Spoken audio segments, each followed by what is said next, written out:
Shine tech మీ ఇంటిని మరింత అందంగా మార్చాలనుకుంటున్నారా? స్పెషల్ అట్రాక్షన్ తో పాటు లివింగ్ కి perfect solution. UPVC windows and doors, Bontada group.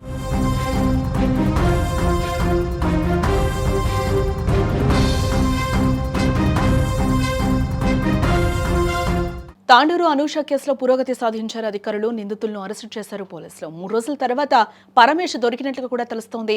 భర్త పరమేష్ తో పాటు అత్తామామలు కూడా రిమాండ్ విధించినట్లుగా తెలుస్తోంది. అనూషను చంపి పరమేష్ పరారయ్యాడు. కర్రతో కొట్టి భార్యను పరమేష్ చంపాడు. సీసీటీవీలో రికార్డు అయిన దాడి దృశ్యాలు 8 నెలల కిందటే వీరికి ప్రేమ వివాహం జరిగినట్లుగా కూడా తెలుస్తోంది.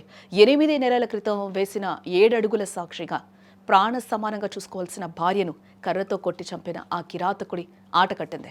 అనూష ప్రాణాలు తీసి చట్టం నుంచి తప్పించుకోవాలని చూసిన భర్త పరమేష్ ఎట్టకేలకు పోలీసులకు చిక్కాడు.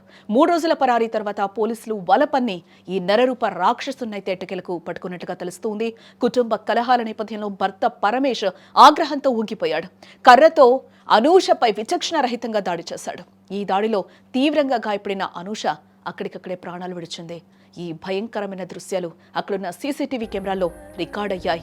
అనూషను ఆ కిరాతకుడు కర్రతో నిర్దాక్షిణ్యంగా కొడుతున్న దృశ్యాలు చూస్తుంటే ఎవరికైనా రక్తం మరగక మానదు. ప్రేమించి పెళ్లి చేసుకున్న భర్తే కదా అని నమ్మొస్తే పశువు కంటే హీనంగా దాడి చేసి ఆమెను మృత్యువుడికి చేర్చాడు. నిండు 100 ఏళ్లు తోడుంటారని బాసలు చేసినోడు 8 నెలలకే ఇంత కిరాతకంగా ప్రాణం తీస్తాడా అని వింటున్న ప్రతి ఒక్కరి గుండె కూడా తరుక్కుపోతూ ఉంది. ఆ సీసీటీవీ ఫుటేజ్లో కనిపిస్తున్న ప్రతి దెబ్బ ఆ రాక్షసుడి క్రూరత్వానికి అద్దం పడుతూ ఉంది. ఇవే పోలీసులకు ప్రధాన ఆధారాలుగా మారాయి. భార్యను చంపిన తర్వాత పరమేష్ అక్కడి నుంచి పరారయ్యాడు. పోలీసులు ప్రత్యేక బృందాలతో గాలింపు చేపట్టి 3 రోజుల తర్వాత నిందితుడిని పరమేష్ను అదుపులోకి తీసుకున్నారు.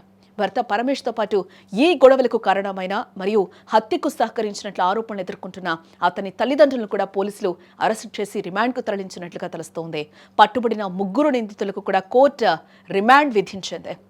ప్రేమ వివాహం జరిగిన అతి తక్కువ కాలంలోనే ఇంతటి ఘోరం జరగడానికి గల కారణాలను పోలీసులు లోతుగా విచారిస్తూ ఉన్నారు. కన్నబిడ్డను కోల్పోయిన అనూష తల్లిదండ్రులు నిందితుడిని కఠినంగా శిక్షించాలని వారు డిమాండ్ చేస్తూ ఉన్నారు.